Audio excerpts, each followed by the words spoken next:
મનસુખભાઈ ડાભી તથા અલ્પેશભાઈ સાબરિયાને તારીખ 17ના રોજ સિવિલ હોસ્પિટલમાં દાખલ કરવામાં આવેલ, જ્યાં તેઓ મરણ ગયેલો.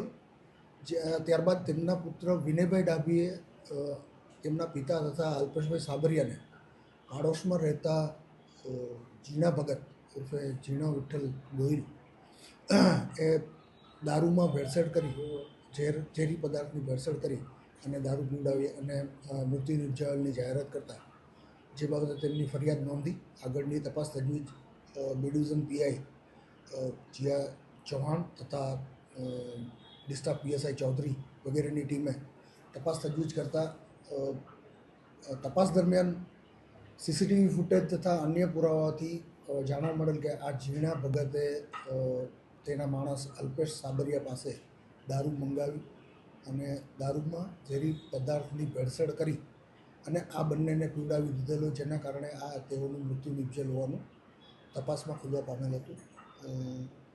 આ આરોપીના ઇન્ટ્રોગેશન દરમિયાન આરોપીએ પોલીસ તપાસમાં અડચણ નાખવા તેમજ પોલીસ ઉપર પ્રેશર લાવવા માટે થઈને આત્મહત્યાનો પ્રયાસ કરવાની કોશિશ કરેલ.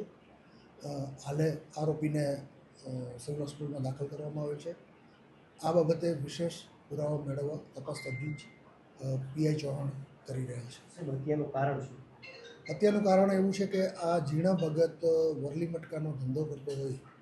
પોલીસ રેડ કરવા આવેલ ત્યારે એકવાર આ મનસુખભાઈ મરણ જનાર મનસુખભાઈ ડાભીએ આ જીણા ભગતનું ઘર પોલીસને બતાવેલ હતું, જેનું બંદૂક રાખેલ, તેમજ એનું મકાન પડાવી લેવાનો પણ જીણા ભગતનો ઈરાદો હોય, જે બાબતે પણ તે અવારનવાર આ મનસુખભાઈ ડાભીને પ્રેશર કરતા હોય.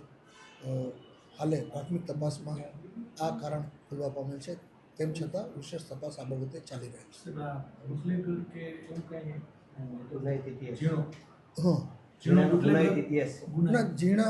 જીણા ભગત વરલી મટકાનો ધંધો કરતો હોવાનું જાણવા મળેલ છે. તેના વિરુદ્ધ પોલીસ સ્ટેશનમાં ગુનાઓ પણ દાખલ થયેલ છે.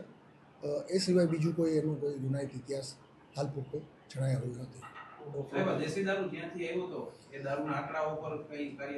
એ બાબતે દેશી દારૂના જેટલા ત્યાં વેચાણ કરે છે તે તમામ ઉપર રેડો કરવામાં આવી રહેલ છે, અવારનવાર રેડો કરવામાં આવી રહેલ છે.